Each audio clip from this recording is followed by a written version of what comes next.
கமலா நேரு பூங்கா என்று நேருவினுடைய மனைவியின் பெயரால் பூங்கா வைத்திருக்கிறோம். நான் கேட்கிறேன், எங்காவது வடபுலத்திலே வாவு சிதம்பரனார் சாலை உண்டா? பாரதியார் தெரு உண்டா? யாருக்காவது வீரபாண்டிய கட்டபொம்மனை தெரியுமா? திருச்சி சிவா அவர்கள் பாராளுமன்றத்தில் வ.உ.சியுடைய பெயர் வட இந்தியாவில் இல்லை என்று மிகவும் வருத்தப்பட்டிருக்கிறார்.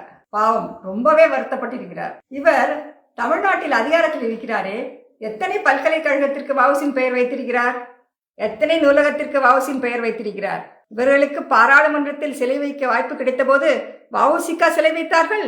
முரசொலிமாறனுக்கு சிலை வைத்தார்கள். முரசொலிமாறன் என்ன தியாகம் செய்து சிறைக்கு சென்று சுதந்திரம் வைத்தாரா? இப்பொழுது பாராளுமன்றத்தில் வ.உ.சியின் பெயர் வட இந்தியாவில் இல்லை என்று கூறுகிறார். முதலில் தெரிந்து கொள்ளுங்கள், வ.உ.சியின் பெயர் வட இந்தியாவில் இல்லாத காரணம் அவர் தென்னிந்தியர் என்பதால் அல்ல, அவர் காந்திஜிக்கு சால்ரா தட்டவில்லை என்பதுதான். உங்களுக்கு தெரியுமா வட இந்தியாவில் எத்தனை பேர் சுதந்திரத்துக்காக போராடினார்கள் என்று? பிபின் சந்திரபாலருக்கு வட இந்திய தெருக்களில் பெயர் இருக்கிறதா அல்லது தென்னிந்திய தெருக்களில் பெயர் இருக்கிறதா? தமிழ்நாட்டில் யாருக்காவது அவரை தெரியுமா? இன்னும் அரவிந்தர், சித்தரஞ்சன் தாஸ், குதிராம் போஸ், இன்னும் ஏராளமான பேர் வட இந்தியாவிலும் சுதந்திரத்துக்காக போராடினார்கள், தென்னிந்தியாவிலும் சுதந்திரத்துக்காக போராடினார்கள். அவர்கள் பெயரெல்லாம் ஏன் தெரியவில்லை? அது காந்தி நேருவின் கூட்டுச்சதி. என்னமோ சுதந்திரத்தை இவர்கள் இருவரும் தான் வாங்கி கொடுத்தது போல எல்லா பக்கங்களிலும் இவர்கள் பெயர் இருக்கிறது.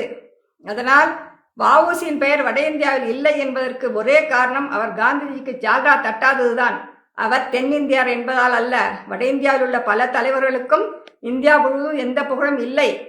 அது மட்டுமல்ல, இத்தனை ஆண்டுகள் ஆட்சியில் இருந்த திமுக வ.உ.சிக்கு எவ்வளவோ செய்திருக்கலாம். வ.உ.சி எழுதிய மெய்யரத்தை பாடமாக வைக்க சொல்லி நான் 10 ஆண்டுகளாக கேட்டுக்கொண்டிருக்கிறேன். அது ஒரே வரி ஆத்திச்சூடி போன்றது. அதை இவர்கள் ஏறெடுத்தாவது பார்த்தார்களா? வ.உ. சிதம்பரம் பிள்ளை என்ற பெயரை வ.உ. சிதம்பரனார் என்ற சுருக்குவதில் தான் இவர்கள் கவனம் இருக்கிறது. மோடி அவர்கள் எவ்வளவு அழகாக வந்தே மாதரம் பற்றி பேசும்பொழுது வ.உ.சி கப்பல் ஓட்டியதை பற்றி பெருமையாக வ.உ. சிதம்பரம் பிள்ளை என்று குறிப்பிட்டு பேசுகிறார். இதைவிட நமக்கு என்ன பெருமை வேண்டும்?